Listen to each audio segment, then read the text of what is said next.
और सरकार ने आत्मनिर्भर कृषि ऐप लॉन्च कर दी है। इस ऐप के जरिए अब कृषि से जुड़ी सभी अहम जानकारी किसानों तक आसानी से पहुंचाने के लिए इस ऐप को डिजाइन किया गया है। और इस ऐप से जुड़ी अहम जानकारी जानने के लिए देखिए ये रिपोर्ट।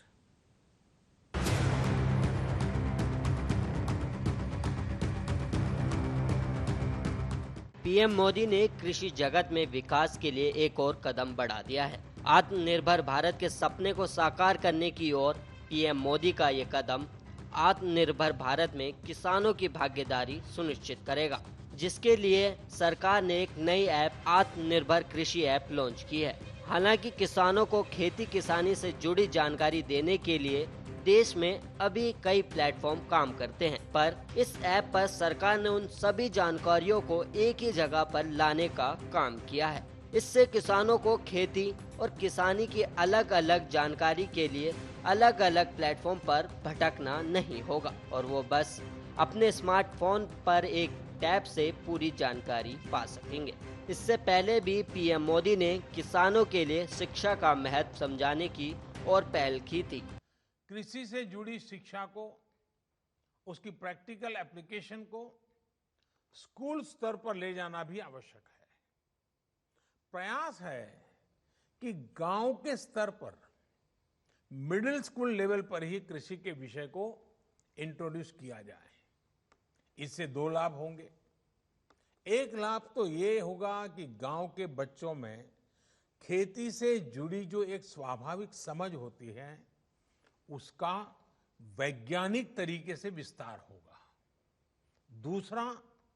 दूसरा लाभ ये होगा कि वो खेती और इससे जुड़ी तकनीक, व्यापार, कारोबार, इसके बारे में अपने परिवार को ज्यादा जानकारी दे पाएंगे। इससे देश में एग्रो एंटरप्राइज को भी और बढ़ावा मिलेगा। पीएम मोदी हमेशा से डिजिटल भारत के सपने को बढ़ावा देते नजर आए और कैशलेस इकोनॉमी को प्रेरणा दी।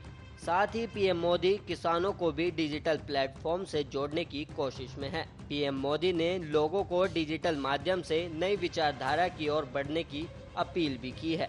पीएम मोदी ने खुद किसानों के खाते में डिजिटल पेमेंट के माध्यम से पैसे ट्रांसफर किए। इस बेहतर पावन अवसर पर देश में कृषि से जुड़ी सुविधाएं तैयार करने के लिए 1 लाख करोड़ रुपए का विशेष फंड लॉन्च किया गया है। आज के पवित्र दिन पर लॉन्च किया गया है।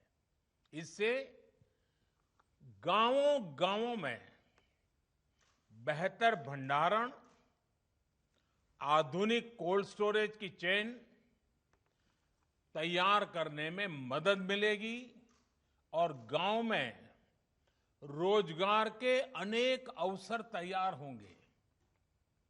इसके साथ साथ 8.5 करोड़ किसान परिवारों के खाते में पलक झपकते आपने देखा होगा, स्विच ऑन किया और पीएम किसान सम्मान निधि के 17,000 करोड़ रुपए सीधे 8.5 करोड़ किसानों के खाते में जमा हो गए। कोई बिचौलिया नहीं, कोई कमीशन नहीं, सीधा किसान के पास चला गया। संतोष इस बात का है कि इस योजना का जो लक्ष्य था वो लक्ष्य हासिल हो रहा है। हर किसान परिवार तक सीधी मदद पहुंचे और जरूरत के समय पहुंचे, इस उद्देश्य में ये योजना सफल रही है। बीते 1.5 साल में इस योजना के माध्यम से 75,000 करोड़ रुपए सीधे किसानों के बैंक खाते में जमा हो चुके हैं। इसमें से 22,000 करोड़ रुपए था कोरोना के कारण लगे लॉकडाउन के दौरान किसानों तक पहुंचाए गए। तो वहीं अब इस ऐप के जरिए कृषि जरूरत से जुड़ी विभिन्न जानकारियों को सरकार ने किसान मित्र नाम के राष्ट्रीय डिजिटल प्लेटफॉर्म पर एकत्रित कर दिया है। इसमें कृषि विभाग, मौसम विभाग, ISRO national water informatics centre, भारतीय कृषि अनुसंधान केंद्र और सरकार के अन्य मंत्रालय एवं विभागों की किसानों के लिए उपयोगी जानकारी शामिल है। इसी जानकारी को अब ज़्यादा आसान तरीके से किसानों को इस ऐप के माध्यम से उपलब्ध कराया गया है। बता दें कि आत्मनिर्भर कृषि ऐप देश की 12 स्थानीय भाषाओं में उपलब्ध होगी। इसमें अंग्रेजी के साथ साथ हिंदी, तमिल, मराठी, गुजराती और बांग्ला शामिल है। ऐप पर जानकारी पढ़ने की ज़रूरत भी नहीं है। किसान 12 भाषाओं में इस जानकारी का अनुवाद भी सुन सकते हैं। इस ऐप को टेक महिंद्रा ने तैयार किया है। सरकार की ये ऐप अभी एंड्रॉयड और विंडोज़ के ऐप स्टोर पर उपलब्ध है।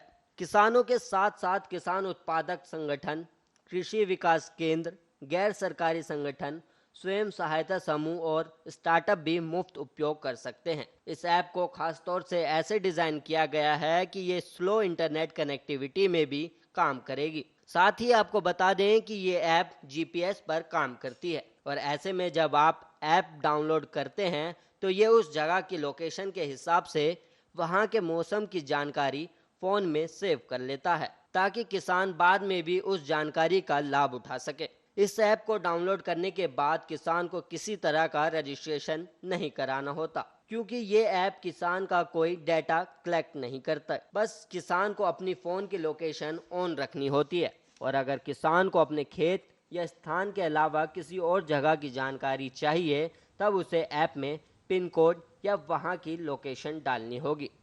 News desk, Arya news.